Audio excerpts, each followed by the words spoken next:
Child specialist paediatrician doctor Muralikrishna ಅವರು ಬಂದಿದ್ರು. ಅವರ ಹತ್ರ ಹೀಗೆ ನಾನೊಂದು ಪ್ರಶ್ನೆ ಕೇಳಿದೆ, ಸರ್ ಈಗ ಮಕ್ಕಳು ಬಿದ್ದ ತಕ್ಷಣ ಕೈ ಮುರಿಯುತ್ತೆ, ಏನೋ ಒಂದು ಎಲ್ಲೋ ಒಂದು ಒರೆಸಿದ್ರು ಕೈ ಮುರಿದು ಕಾಲು ಮುರಿಯೋದು, ಇದು fractures, number of fractures are more. ಯಾಕೆ, ಯಾವ ಕಾರಣಕ್ಕೆ ಇರ್ಬೋದು? ನಾವು ಹಿಂದೆಲ್ಲ ಎಷ್ಟು ಮರದಿಂದ ಬೀಳ್ತಿದ್ವಿ, ಏನೋ ಫ್ರಾಕ್ಚರ್ಸ್ ವೆರಿ ರೇರ್ ಸರ್, ಭಾರಿ 1000ದಲ್ಲಿ ಒಂದು ಫ್ರಾಕ್ಚರ್ ಆಗ್ತಿತ್ತು.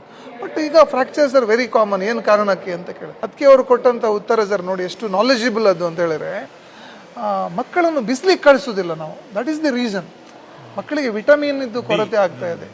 ಮಕ್ಕಳಿಗೆ ಬಿಸಿಲಿಗೆ ಹೋಗುವ ಪ್ರಶ್ನೆ ಇಲ್ಲ. ಶಾಲೆಯಿಂದ ಮನೆ, ಮನೆಯಿಂದ ಶಾಲೆ, ಶಾಲೆ ಹೋಗೋದು ಬಸ್ಸಲ್ಲಿ ಹೋಗೋದು, ಬಸ್ಸಲ್ಲಿ ಬರೋದು. ಶಾಲೆಯಲ್ಲಿ ಕೂಡ ಆಟ ಇಲ್ಲ, ಮನೆಗೆ ಬಂದ ನಂತರ ಆಟ ಇಲ್ಲ, ಮೊಬೈಲಲ್ಲೇ ಆಟಗಳು. ಈ ಕಾರಣಕ್ಕೋಸ್ಕರ ಆಗ್ತಾ ಇದೆ. ಹಾಗಾಗಿ ನೀವು ಆದಷ್ಟು ಮಕ್ಕಳಿಗೆ ಕನಿಷ್ಠ ದಿನ 1 ಗಂಟೆ ಆದರೂ ಮಕ್ಕಳು ಬಿಸಿಲಲ್ಲಿ ಇರಬೇಕು ಅನ್ನುವಂಥ ಮಾತನ್ನು ಹೇಳಿ ಮಕ್ಕಳನ್ನು ಸ್ವಲ್ಪ ಸ್ವತಂತ್ರವಾಗಿ ಬಿಡಬೇಕು ಸರ್.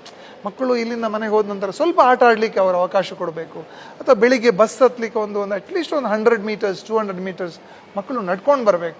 ಆವಾಗ ಮಕ್ಕಳು ದೈಹಿಕವಾಗಿ ಕೂಡ ಸದೃಢರಾಗ್ತಾರೆ, ಜೊತೆಗೆ ಮಾನಸಿಕವಾಗಿ ಕೂಡ ಗಟ್ಟಿ ಆಗ್ತಾರೆ ಸರ್. ಇದು ಸಮಾಜದಲ್ಲಿ ಆಗಬೇಕಂತ ಬದಲಾವಣೆ.